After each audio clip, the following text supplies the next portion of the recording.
Well, everybody knows the Zimbabwean voice now, that's for sure. And it's a beautiful voice, that one. One of unity, one of togetherness, one of peace, one of love, you know. That's the way forward. Oga, Oga.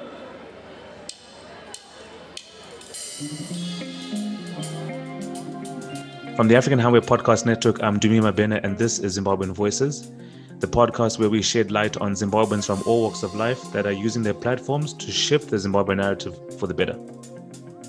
For episode 7, I had the luxury of interviewing my friend Declan Mackay. He is a musician and he's in a band called the Mackayz with his brother. They have 2 EPs, which are great, by the way. One called the Lockdown EP, the other called Pick Your Feet Up, which was released in 2018. And the reason why I thought this conversation would be important was because when I grew up in Zimbabwe, or still now, to be honest, we only had one network called ZBC. And what it did was, I think, in some respects, a disservice to some people in Zimbabwean society in that it didn't tell the full balance of stories in our community. So when you look at the story of the white Zimbabwean male as an example, often all you see really is one of a farmer, quite honestly, that white Zimbabwean men only farm. And I know for a fact they do so much more than that. I know we might know that they play cricket and do other things, but I wanted to kind of shed light on Declan because he's a musician. And when you look at their lyrics and the music that they put out, it's really positive, really uplifting, and just speaks to, you know, what it means to be a Zimbabwean living in this day and age. So I hope you enjoy the episode, and yeah, have fun. First of all, Declan, thanks so much for the time, man. I appreciate you taking the time to chat with me. I was watching a documentary about Zimbabwean rock music in the 70s. And there was actually like an indie rock music scene, who knew? And then in the beginning of the documentary, the guy mentions a quote, and he says, music carries history. It preserves a lot of who we were in the past, who we were, who we are, and who we shall be, which I thought was like really profound. And I thought it'd be good to have a conversation with you because you are a musician, living a Zimbabwean experience in many ways. And thought it would be good for us to have a chat. Maybe you can inspire someone who's listening in either music or any other artistic craft to, you know, walk in your footsteps. So thank you. Pleasure, man. Thanks for having me. It's an absolute pleasure. Dude, phenomenal. So yeah, so how have you been? You know, I know we spoke briefly before this, but how have you been in the midst of 2021, you know? Yeah, 2021 is a different year altogether. Obviously, we now, a year and a half into COVID. I think it's presenting us all with a whole bunch of new challenges and a whole bunch of new angles to look at life and maybe a whole bunch of new opportunities. I think I prefer to look at it more through that lens. Yes. So I've been good. I've been good. Obviously, as we said beforehand on our call, you know, life is hard and life is supposed to be hard. It's not meant to really be easy. You know, it was never ever going to be easy. So with that in mind, you know, it makes it easier because, you know, you just run with it. So I've been good. I've been really, really good, in a really good place.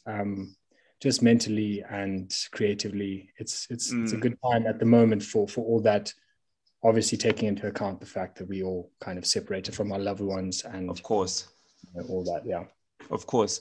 And you guys working on any, I mean, we spoke about this briefly earlier, but you guys working on any new music at the moment, you know? Yeah, we are. We've just started recording a new album. It will actually be our first debut album because the first, what guys have seen before was our Pick It Up EP, which we didn't label as an album because it was much more of an experiment, not an experiment, but it was a test to see how far we could kind of push ourselves without any kind of external help from more experienced producers or anything like that. So this is the first time now we're sitting down and we're saying, okay, this is an album. This is the first album that we're going to put out as you know, labeled as the Mackayz officially. And what's the big dream? What's the big dream? No holds barred.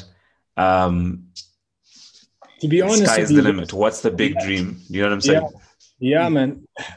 It's a good question because I think it's quite easy to assume what the dream is, you know, when you're looking at you need to set it in advance and say, what is the actual dream? Yeah, but for us, to be honest, the dream has changed, you know, over years. We've been musicians now 6 years full time, and it kind of evolves as you get older and you evolve, and life happens and unexpected things, you know, come up. Big dream, I would just say, is leaving a portfolio of music that we are super proud of a lot of it behind. So it's not for us like the idea of kind of being famous or being the central attention is not the motivation. It's more about creating music that people can relate to and that can speak to people and potentially help them through hard situations or make them feel better or you know, inspire them to just live a fuller life. That's really the ultimate. Huge. And obviously that to be like a lot of people is a great, you know, so it's not about being famous, more about like a lot of people hearing music that comes, I guess, from the heart. So it's more about impact. That's I think it's a good thing to almost like set before and know what kind of, I think it's a great thing that you have identified to say, this is what our intention is. And if we achieve that, we're happy. And if we can make a living whilst doing that, phenomenal. But it's not really about being rich or famous. No, exactly. About the music, you know, and I mean that, like I really do mean that. It's about like genuinely, you have no desire to win a Grammy. No, listen, like I'm not gonna say no to it. But it's not like that's what I look in. That's like not your goal. I don't like hold a Grammy and, you know, in the shower and stuff like that. Yeah. That's phenomenal. I think it leads me down to important point which you touch on. I was listening to, of course, both your EPs, Pick Your Feet Up and the Lockdown EP. Yeah. And I feel like with every artist, there's like golden threads that run through their art or their music.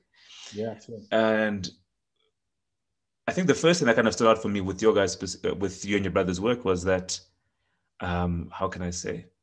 You seem to create, at least those two projects came from positions of difficulty or pain, if I can call it that, or angst, some sort of angst. So specifically, let's say with Pick Your Feet Up, the death of your fathers or something I could hear in that. And then Lockdown EP specifically, there's a global lockdown, the world is shut down.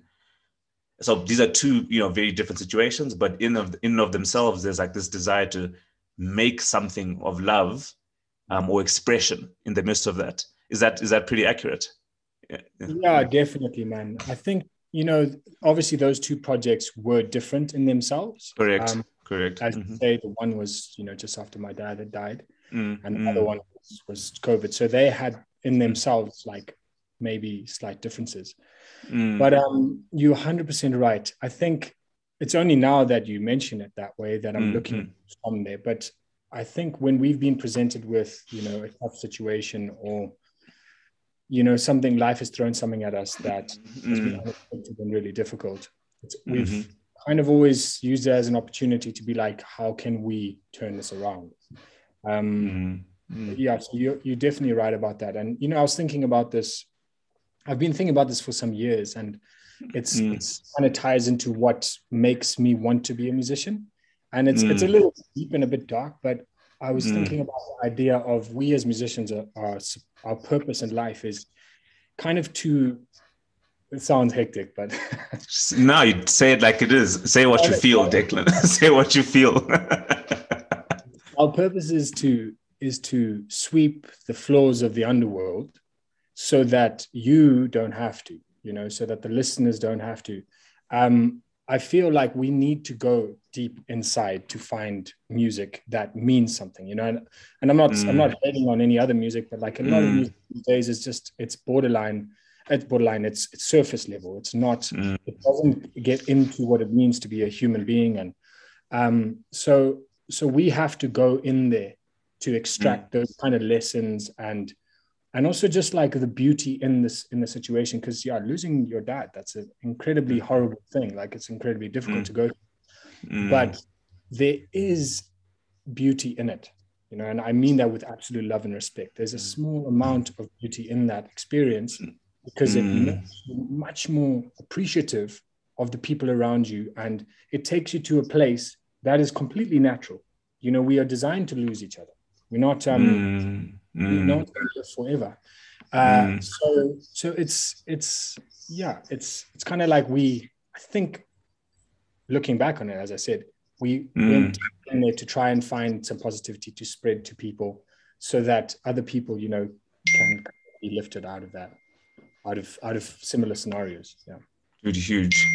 And that's so accurate. And thanks so much for sharing that. Maybe that then leads me to, I guess, one of the things that stands out. Yeah, can you believe that? I was like, do me told you, put your phone on silent, and now it's it's poor form. Anyway, so now I think that's so poignant and so accurate. You speak about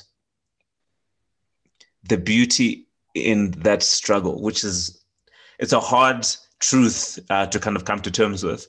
And I was going to touch on, I think, like for me, I feel like the two first verses, or the two verses in your openings, in your opening song on in your first EP, speaks to this distinctly. So I'm going to kind of read some of them. I wanted to just get your reflections on them. So I think you open up the verse and you say, I'm not sitting here like a victim. I'm not a prisoner of war. My mind's not a terrible place to live in. And I've got a hell of a lot to live for. I'm pressed fast forward 35 years. Did I become the master of my fears? Did I touch as many lives as my father did? Did I collect stardust in my fingers? Did I do the right thing when faced with the choice? Did I speak the right words with my voice? I was told I should rise above the noise. Was it corruption or destruction in my cause? Which is like, I think it distills your message like so tight and compactly. I know you wrote that from a position of pain. Maybe you reflect on that verse specifically, and where you're kind of in that moment, and was that like, you know what I'm trying to say? Yeah, for sure, man. So my dad had passed away probably, I guess, a month before that song, like the first idea for that song came into being. And I remember I was sitting there just by myself and just playing with a few piano chords, and put in like a lo-fi beat. And it made this like really, it really described how I was feeling, which is absolute, like, you shattered, I'd never lost anyone before that. And it's you don't know until you go through it, but it's horrible. It's the worst thing you've ever been through, of course. And I made this small little demo that sounded really powerful to me. It sounded like it was uplifting, but in a gritty way. And then obviously, naturally, I took that over to Kyle, and he loved the spark in it, because that's often what it's about, like finding this little spark. And then you have to, and if you listen to the demo, you can see how far apart they are from the demo to the finished product. Right. And then he brought fleshed it out. Yeah, and he brought his finesse onto there and stuff. And we worked through it. And obviously we worked those, all 12 songs, we worked them at the same time. So it took months to unfold. And the lyrics, so my dad was 35 years older than I was. Actually, I was born on his birthday. So, and the birthday of my grandfather, which is quite weird. So, what? Yeah, man. It's crazy, yeah? It's crazy. So you guys all shared a birthday? We'll share a birthday, yeah. So, and that's my dad's dad, it's not my mom's dad. So it was a weird, like, connection that we had. So my dad was exactly 35 years older than me.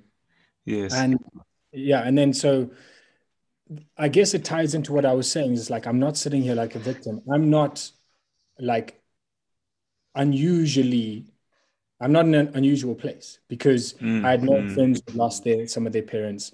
I've known other people who have lost brothers, sisters, cousins, but I'd never gone through it myself. So I wasn't sitting there thinking to myself like, oh my gosh, why me?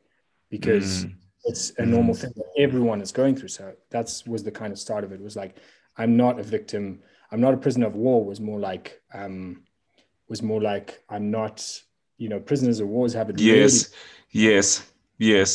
Like people in Auschwitz and things like that, like those guys went through hardships we wouldn't even dream of. And then, my mind's not a place to live in. I've got a hell of a lot to live for, and I think about it. I lost my dad. I still have my mum. And I know people who have lost both at the same time. So, and then it's kind of just, as you say, condensing that. And then did I collect stardust under my fingers? Did I do what I was supposed to do? And did I? And what were you supposed to do? What were you supposed to do? In my life? Well, I guess I'll only know that when. Oh, of course. But I think what does stardust in my fingers? I was like, I didn't know what that particular point meant. What does stardust in your fingers mean? Was it touch the skies? Yeah, reach the stars and then just right. Bit on your fingernail. I love that. And I think the most poignant point you said, like, how can I say it? Did I use, what did you say? Did I use my voice for the right reasons? Yeah. And you said, did I touch lives like my father did? Yeah. For sure. So my dad was a musician as well. I'm not sure if you knew that. I didn't know that. So my dad was a musician, and he was very I don't want to say popular. That sounds right. horrible. Right. He was like loved by his community and people that grew up with him singing to them, and he was very well loved in his community. So, and every time I meet like buddies, always like going on about how my dad was when he was younger and how much time they enjoyed with him and that type of thing. So it is more like my dad set the bar high in terms of spreading love and happiness to people and inspiring them to be happy. So did I guess, do my part. Do that. That's so phenomenal. Declan, I loved it. For me, I bought the album, of course. Like, I don't just like streaming and playing lip service. I bought the album, and I made sure before this, I said I have to buy the album to make sure I support. Thank you. You know what I mean? So happy to support. Okay. Well, dude, that's phenomenal that you guys, have taken the decision, of course, you and your brother, to walk in this path of being an artist and a musician. As I said before, I think it's important, though, to shed light on the journey that has gotten you guys to this point, because there might be people or like young Zimbabwean children who might be wondering, what does that journey even look like? I know we don't have maybe like a big music market, if I can call it that. And sometimes there might be a lot of fear and angst in finding footsteps to walk in to get to that place where one can build a life as a musician. So I guess for me, the first thing I'll touch on, I guess, is like, is that something you always wanted to do? Be a musician? Is that the first question I ask? Yeah. Yeah, for sure. So from the time I started playing, and probably before, like when I wanted to watch TV when I was a youngster, like 3 or 4 years old, I wanted to watch Queen, Queen live, just because well, this cool guy, he's, doing cool tricks on stage and stuff like that. Yeah. So probably, and also, as I said, my dad is a musician. Your dad, so yes. There was guitars around the house, and it was part of my life from the get-go. So, and obviously you go through phases where you're like, maybe I don't, because but I'd say on average, most of the time it's been, something I've wanted to do. Yeah. Huge. And in terms of, I guess, how you started fleshing that out, was that something that came about when you started at school? Of course, I know your dad was a musician, but was it a case of where did you go to school, and how was that fan flamed in those particular spaces, if at all? Yeah. So I started school at Borrowdale School. Was really awesome place. Memory. I guess there was music class and all that. I went to St. John's Prep. I think that's where I met you. And I didn't really do much music at school per se. And I think that that's a failing of our schooling system here in Zim, if I may say. And I'm not saying there's no good music teachers, because there are. Like, there was some guys at St. John's College, Kalonga and Mabuda, and those guys who are awesome. Like, those guys, the job that they're doing is just amazing. Like, they took the St. John's Pipe Band to the world champs and won, you know? Yes. Those guys, what they're doing is amazing. But like, when I got to school, there was no guitar teacher or songwriting, not lessons, but songwriting incubation or anything like that, which I think is something that's missing. So for me, I started playing guitar when I was 12. Myself and my brother started at the same time, so he was a bit older than me. And we started writing songs really young, you know. And really? And I think it came down just the two of you together. Yeah, not necessarily together, because you know, you're a teenager. You like sure. It's not like this, you know, this romantic story that people often think like, oh, you guys have always played guitar together and stuff. It's not that. You know, it's just like, to be honest, he was doing his thing, I was doing mine. And once in a while we come together, and that's it. But we both started writing early, and once again, like, you know, my dad, and it comes back to him, his influence. It's like, people always say, so your dad taught you how to play the guitar. The truth is, not really. Like, he showed us the first few chords, and that's it, really.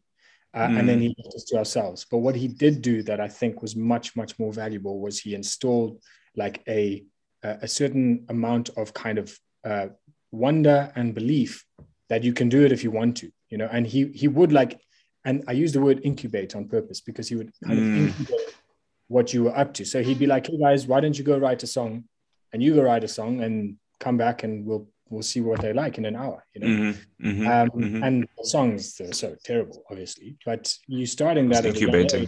And then he would always say, oh, that's really cool, and I like this, and I like that, and I like that. And he would never say, oh, shit, you know. So I think that, and just the enthusiasm was invaluable. Not so much like sitting down and being like, hey, this is what you do here and this is what you do here. It's not so much. It was more like a, you know, incubating. Yeah. Right. Okay, cool. So you're lucky that you had, how can I say, they say it's easy to be, it's not easy, but it's nice to become what you can see, because you can almost see, oh no, that there's an incubation space that you can kind of iterate on the spark, as you've called it. So at high school, you weren't really, so at St. John's Prep, really there was none of that. It was just kind of a case, or borrowed, or none of that. At the college, anything there was just specifically for guitarists and piano players, or not really? Yeah, so the thing that I was talking about, the education system, is that it didn't really play a role. You know, yeah, I played like a bit of flute with Mr. Kalonga and stuff, which I used to love. Don't do it anymore. But flute, nice. Yeah, nice. but it never really, it didn't play a part, you know, like at the school. It didn't, like, guys didn't even know that I played guitar or anything like that until the end of high school. And it was always something that I did by myself, you know, at home. Right. You know, when I was like, feeling like sorry for myself.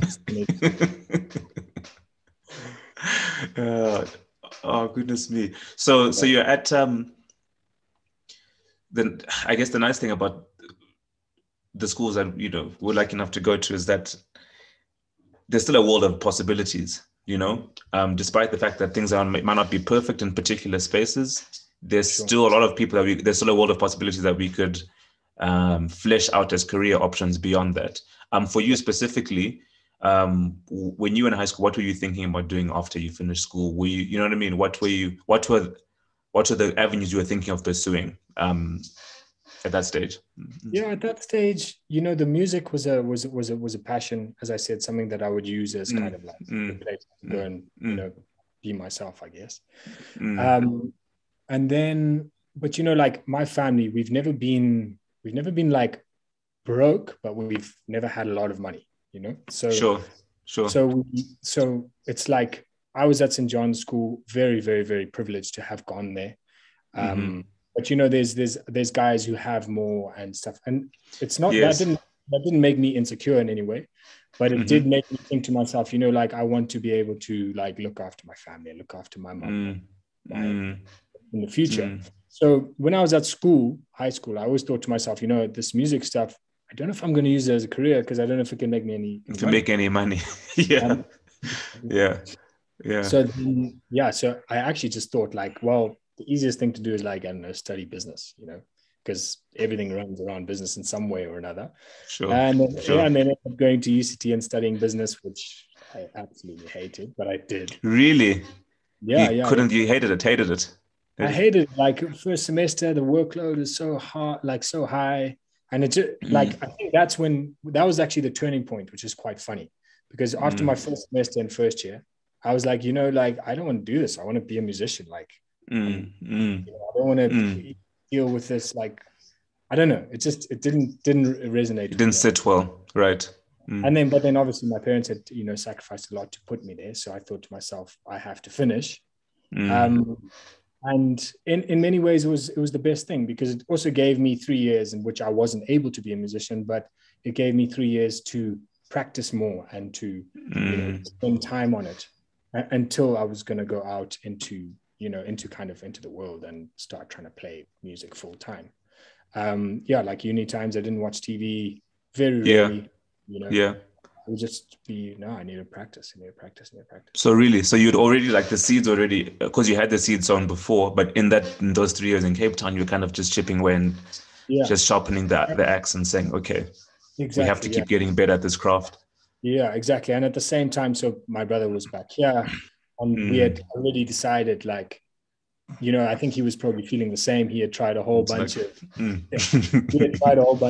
that he didn't enjoy and you know, but he did go to sound college, which we'll touch on later. Has been super valuable to us overall. But after that, he was like, I don't want to, you know, be doing sound engineering, and he tried all these other things. And then at this kind of same time, we were like, hey man, like you're a musician, I'm a musician, and we both love this shit. Like, let's do this, you know. Like when I'm let's done, make it happen. Let's jump in, yeah.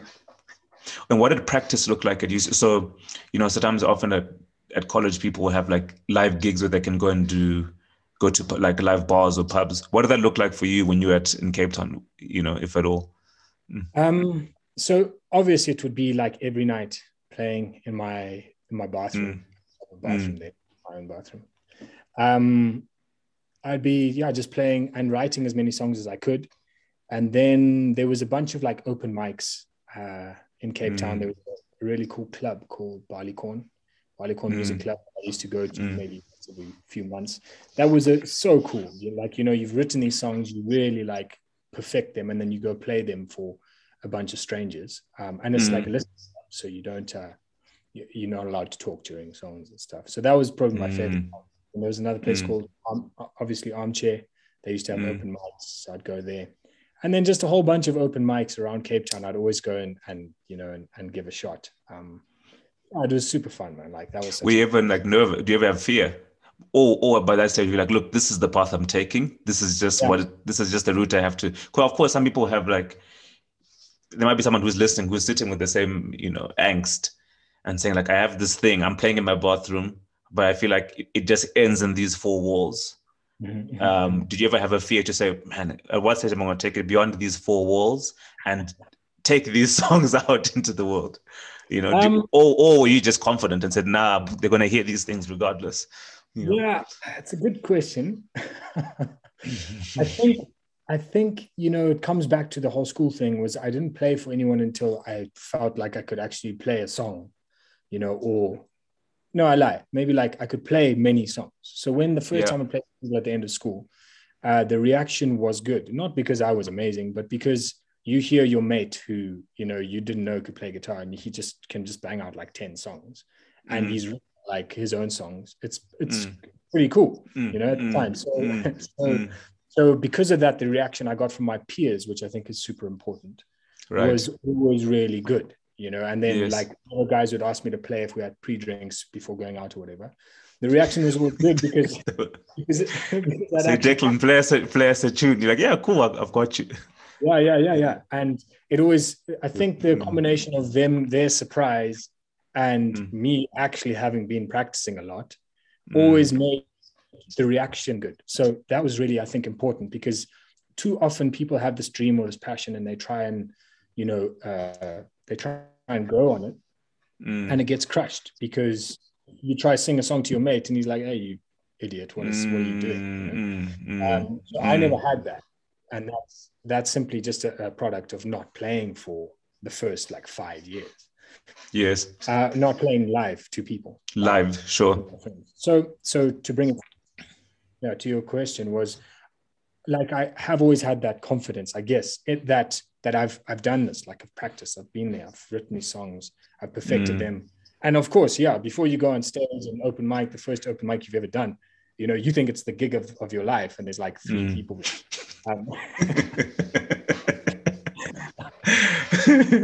Woohoo! It was you've been getting like the 2 guys before you, then like just kind of like mumble out some old Bob Dylan track or whatever. And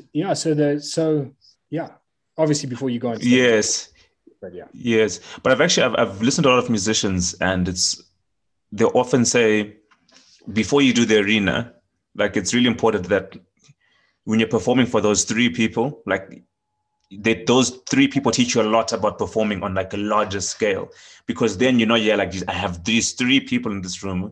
I have to do all that I can to capture their attention and keep them imaginative. And if I can get good at that, I can then get good at 5 and then 10 and then 50. You know what I'm trying to say? Have you found it to be the same with you? 100%. Like, it's much harder to entertain 3 people than it is to entertain 300 people or whatever, 3,000 people.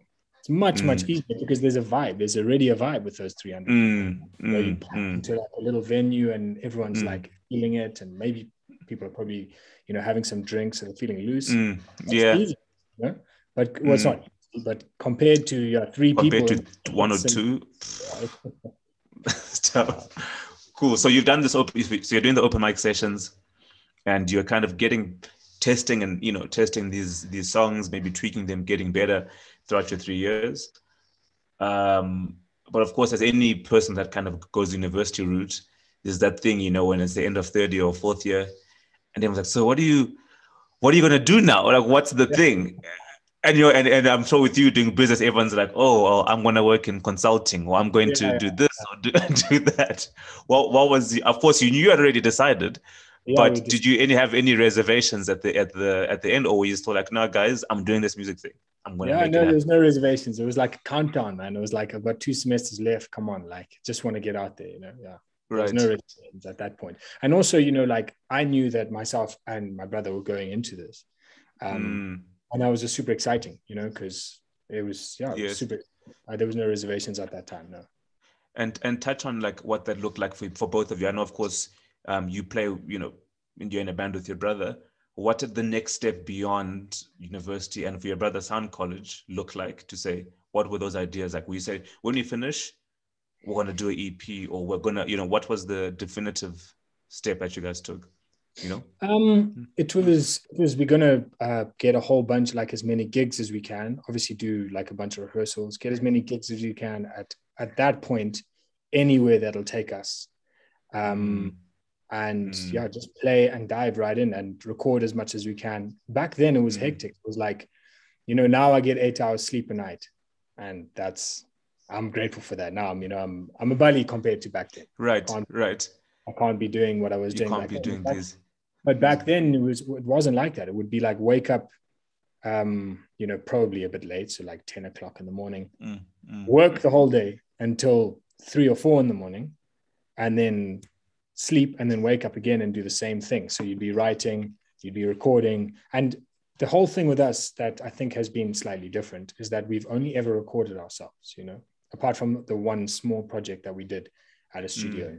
It's always been at home recording, which is amazing, because the technology that we have nowadays enables you to do that. Absolutely. But the beginning stages was like super iffy, the products that we were coming up with. But you obviously have to go through that. So we were working really hard on recording, and just working really hard on getting gigs, and I guess also trying to, now trying to charge people, trying to like make a living out of it. Yeah. And what would it look like? So this is in South Africa, or this is in Zim? You moved back to Zim after Cape Town? Yeah, so this was in Zim. This was in Zim, but excuse me, because Zim and then regionally, we would be going to Zambia, every other weekend. We'd be going to Mozambique, we're going to Botswana, going to South. So it was in Zim, but so we were based here, but yes, moving around as much as we could, and like any gig we could get out of like Zimbabwe, we would take, especially in Zambia. There was some, you could get US dollars out there. So so there was obviously the way up of like, you got to do what you got to do for your career, and then you got to do the gigs that you might not necessarily want to do, but that'll keep it.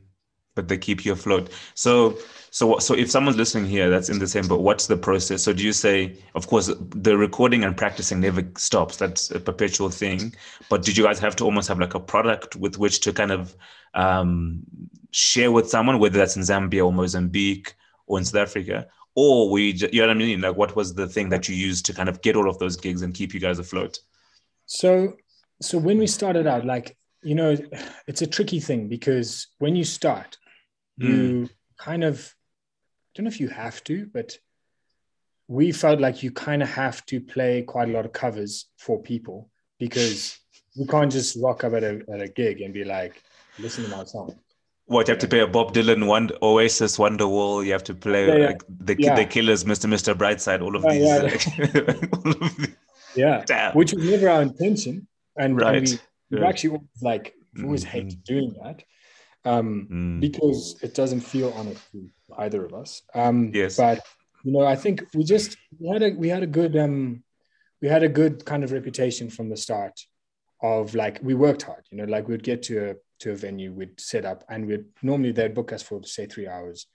We would play for 6. We would do that on purpose, just to be like, we want these people to be happy afterwards. And then and we'd try and just create as much vibe as we could, and then. Yeah, we'd chill with them afterwards, socialize with them.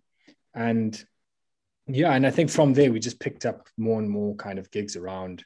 And listen, we've played some really strange gigs, and, sometimes we're doing 6 gigs a week, 5-6 gigs a week.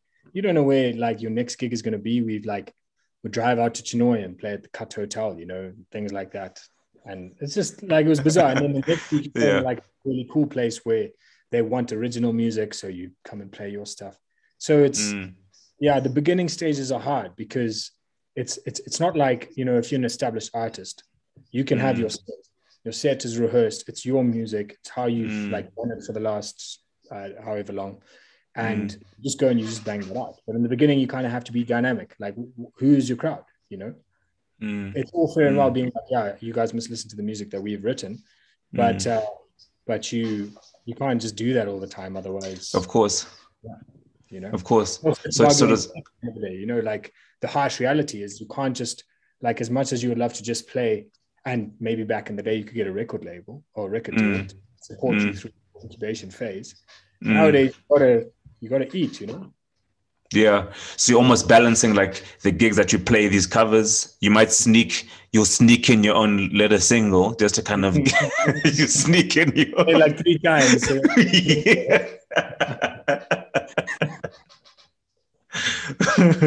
But then eventually, okay, so you're doing all of this touring, and then also at the same time, because I think often you want to do a thing, but then there's not pressure from yourself. It's pressure from, like, let's say, exterior forces. So it could be mates, it can be a parent. Do you guys have any of that? Because I know often people are like, oh, so what are you up to these days? And then it might sound cooler to say I'm doing X, Y, and Z, whatever that may be. Did you guys ever have that external pressure from either social circles or from your parents as well, with the career path you chose? To push the music side? Not even to push, to question what it is that you guys were doing. Do you know what I'm saying? Or was everyone generally you know what I mean? Yeah, for sure. Like, I think the main question, and musicians will tell you they've had this, is like, the main question you get is, oh, so do you have a real job? And then it's like, what do you mean real job? This is my real job. This is my real job. Yeah. No, for sure. And, at the end of the day, like, people all see life through their own lens. So whether, like, what they think about it it's not that they wrong or anything like that, but they might not know, exactly, like, what you can do or what you can't do being a musician. So of course, people are always like, ish, you know, and we've had people being concerned about us, and it's like, ish, are you guys all right? Like, are you sure? Are you eating? Are you guys eating? Can you guys take care of you?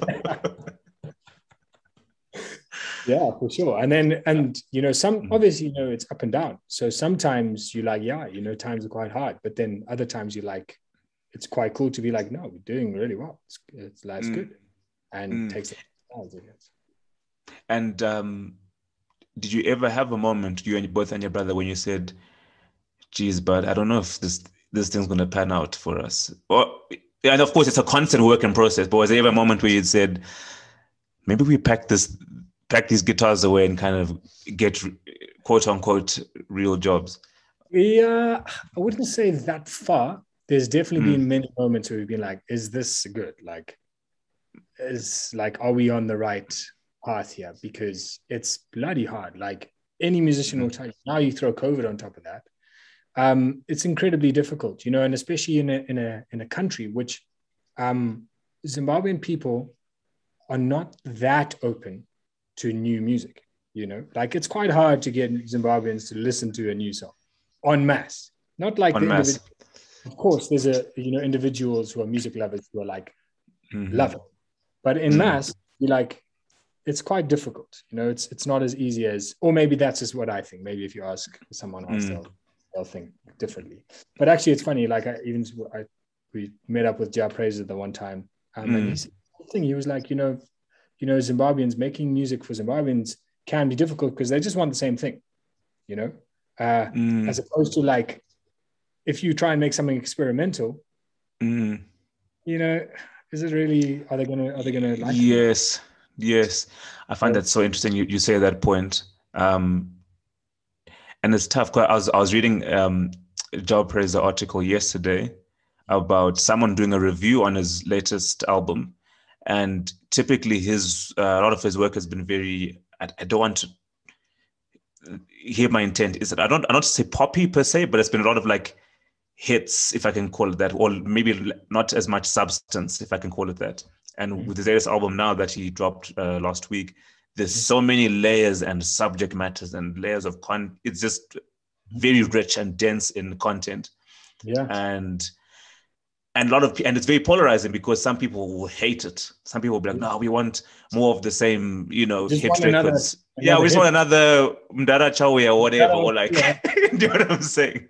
Yeah. And it's very polarizing. So I think it speaks to exactly what you're saying earlier, where there might be like a lack of appreciation, of course, of new, fresh, you know, content and music. But have you guys, I guess there are still some people that have been willing to support you regardless, right? You still have your core fan base. So I need to make sure that I like straighten out the end of that story. Is that that's the masses. Not that I don't think we've ever really appealed to the masses per se, but but the core fan base, they want to hear everything that comes out of you, and they want it like constantly. So, and I love that. Like, it's amazing. You know, we've got a lot of people around us who are like core listeners who are always saying, guys, when is your next stuff coming out? Because we want to hear it. So there is a nice, strong core community of music lovers who want your new stuff. And then there's like, you go play at someone's wedding, for example, you have to do it because keep the food on the table. And they don't want to hear any of that. They just want to hear like, you know, old school hits. They want you to play Mapurisa and the Gambler. Like, and, you know, it becomes a bit of a meme. It becomes a bit of a meme where you're like, did this guy just ask the same question that I've been asked, 20 times?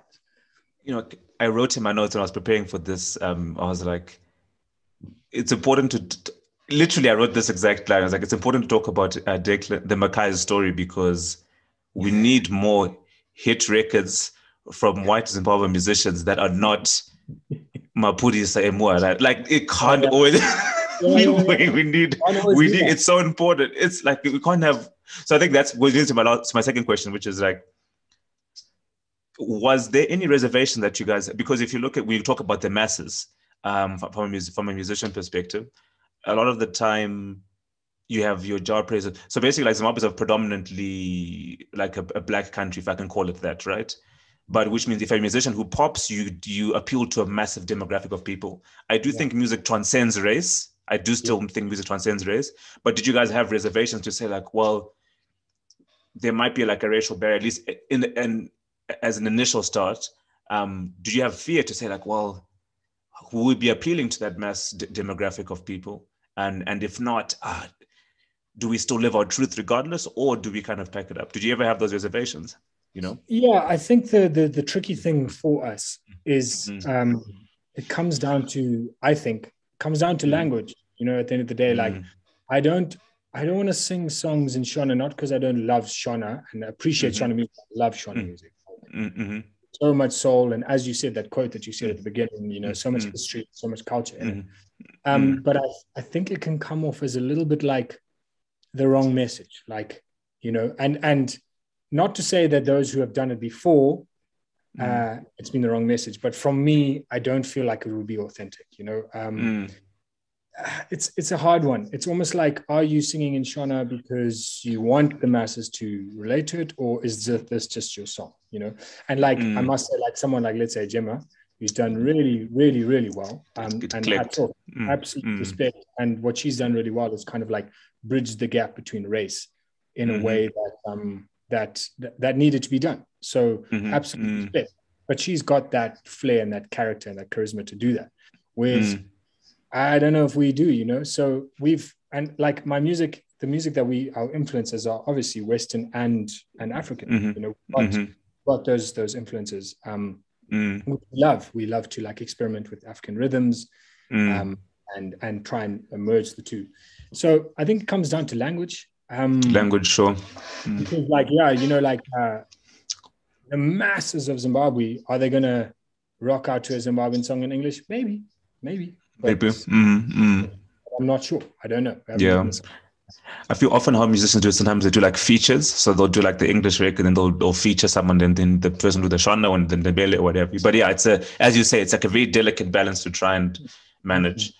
For sure. And with these guys, like, so we spend like, you know, obviously a lot of time with other musicians, and there's a really cool band.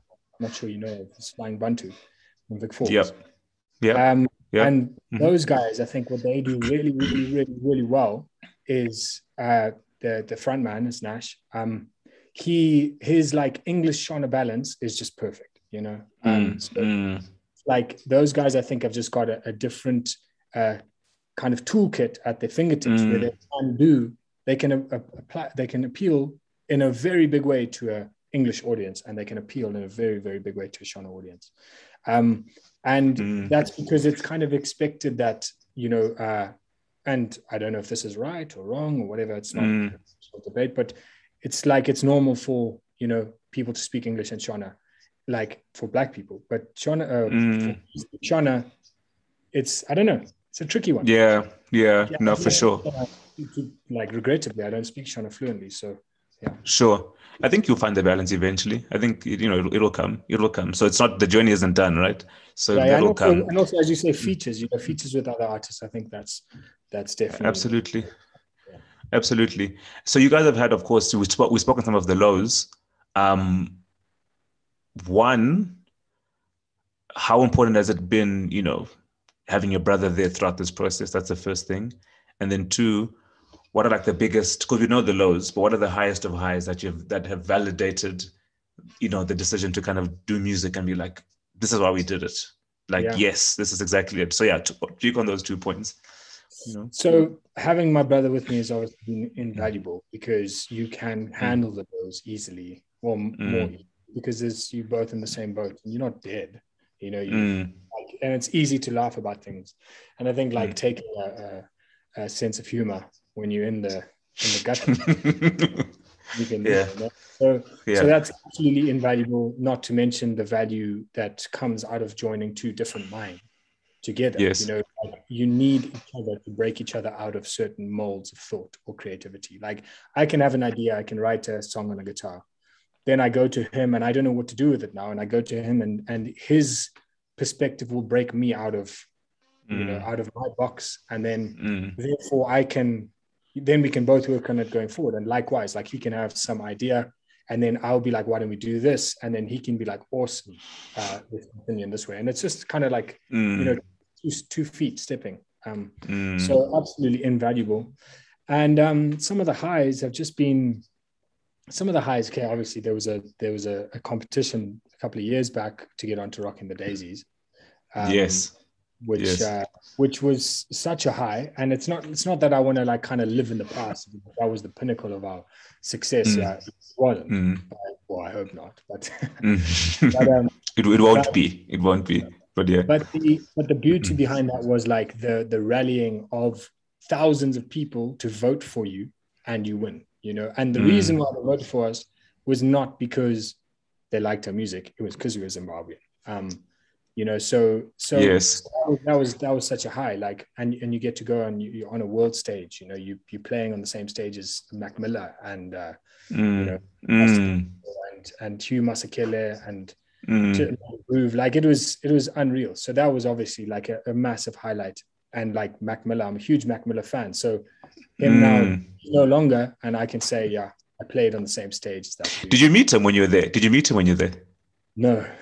He him and the other like big guys, like the really big guys. They were like they were inaccessible, if you know what I mean. Of course. But you still play on the same stage. You're like, man.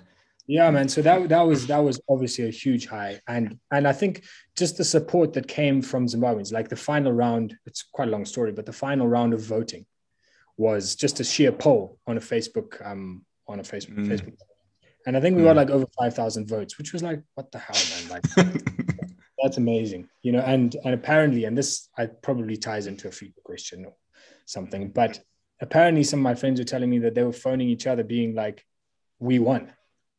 Wow, we won, not we did it together. Yeah, we won. It wasn't like the Mackayz. It was like, it's like the national cricket team or the national football team. You know, it's like this, and that was what that represented. Was more than just us. It wasn't just our career. And then when we got there, we got to Daisies. It was like 10 in the morning was our slot, and I think we played like 4 songs. The irony of the whole thing was like all this hype, and you get 4 songs. You know, 20 minutes. But when we got there, there was thousands of people showed up, and like all the Zimbos, 10 in the morning, they just like got all their friends flocked there, and it was so special. So you have to support. Yeah, and it was like, it was just, I think the camaraderie and the patriotism that came out of that was just like next level, you know, highness. So that was definitely one that I will go down, even if we were to go on to play the biggest stage in the world, that will always be like something that was just super special. Phenomenal. Yeah. That's so huge. It's so huge. I was speaking to my parents about this.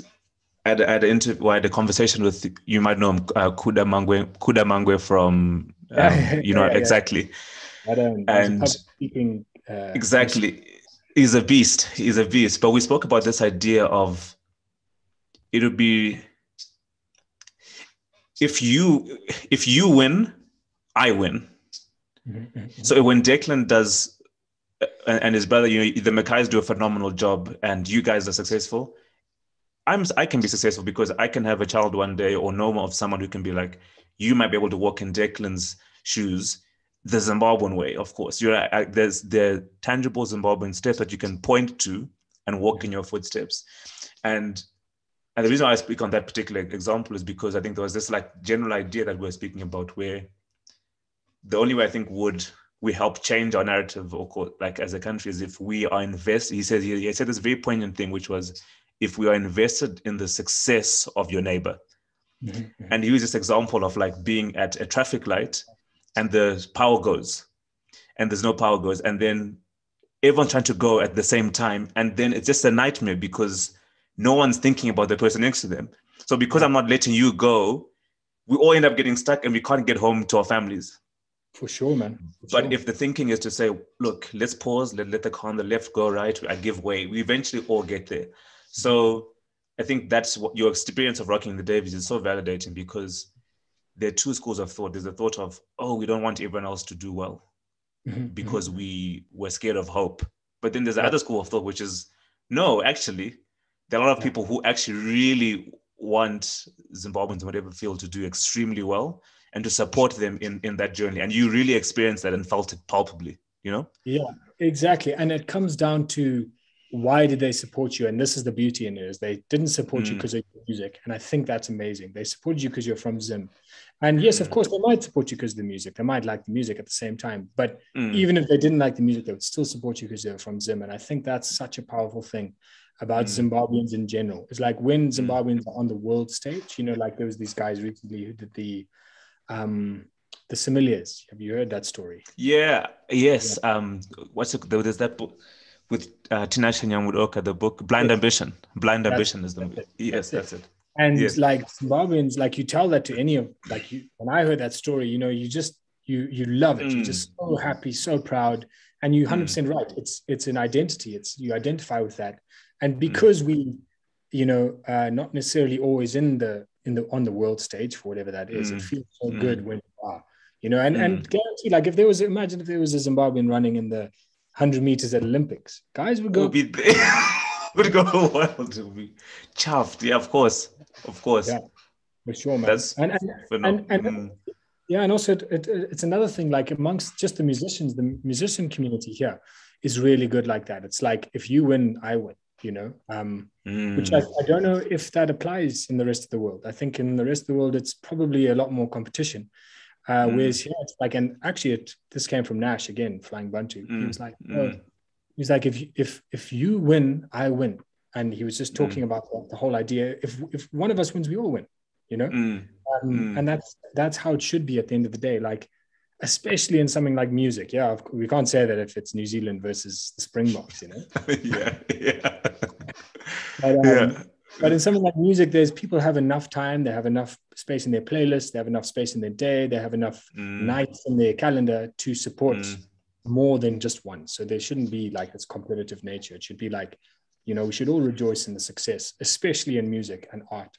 And then obviously, like in us just all being from the same country. Yeah, man. Dude, fully.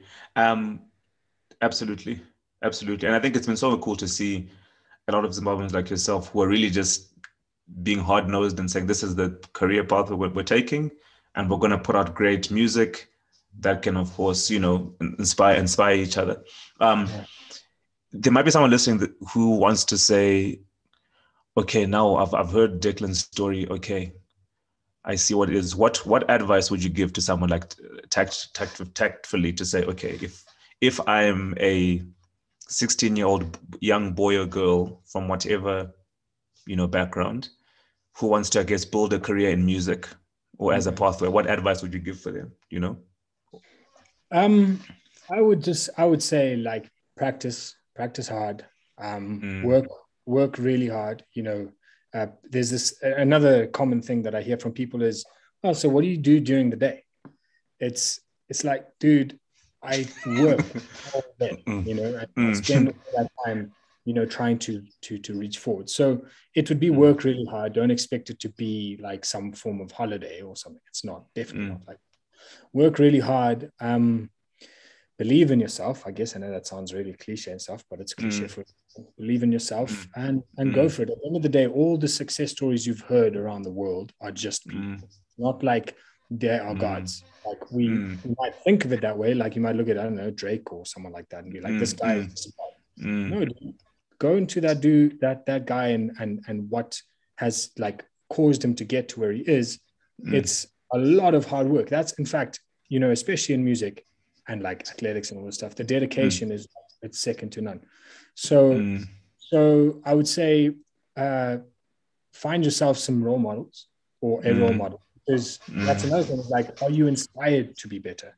Why do you want to be better? Like, why do you want to get there? You know, it's not about if it feels like, you know, like a chore, then you're probably not consuming enough like content from people who you kind of like should be looking up to. And then just persevere, man. And it's going to be hard, you know, prepare for that, grow yourself a thick skin and go for it. Go for it. Everything you've got. Yeah. Dude, phenomenal. Well, this has been good. I've loved this conversation, and I think I always end up with the same thing, which is it's good to like hear a person's story and kind of hear the footsteps and get a sense around, you know, the struggles, the highs, the lows, the hows to do it. But I think it's also important to to support, as we touched on earlier. It's not when you win, I win. So of course, I bought the one album. I bought your first EP rather. With regards to how can we support you guys? Is it a relationship? I think sometimes it's not only about buying an album. Sometimes it might be like, there's this thing we're working on. We need a relationship to unlock this, or we might need you to just buy the album, whatever it is, right? So what's the best way in which people can support you guys and get behind the work that you're doing? I think the main thing is just to follow us on our socials and just keep your ear out for when we're going to be releasing our new stuff. We're not incredibly good at our social media, like keeping people up to date with things. Just don't have it. But we are working on music now, and that will be coming out, within the next year or so. So the only thing I could say is just follow our socials and keep your ear out. And when that music comes out, play it at your pre-drinks and, in the change room for your game or whatever it is. And, I guess that make it Jazzamable to the rest of the world. I think that's the best. So just share it, follow, like, subscribe, all of that good stuff. Yeah, man. Super. Declan, thank you, sir. Appreciate it. Thank you, man. Appreciate it. And thanks for having me on. Yeah. And also I just want to say, well done for the work that you're doing, man. It's an amazing initiative that you are, taking on here to try and spread a bit of light for Zimbabweans, because it's a place that has been plagued by, just as you've said before, like negative stories and negative press. But I also just want to leave with, my thoughts on the work you're doing is it's amazing, because this place is rich in so many aspects, and there's so much that we need to be grateful for. Our resilience as people, our friendliness, our humility. Those are things that, the rest of the world just does not have. And I'm not saying the whole rest of the world, but I'm saying a lot of the world doesn't necessarily have. So well done for the work you're doing, man, and just keep on keeping on. And yeah, dude, we'll catch up again. Thanks so much, Declan. I appreciate the kind words. Let's see where we take it. Let's see where we take it. Yeah, man. Thanks, man. Cool. All right.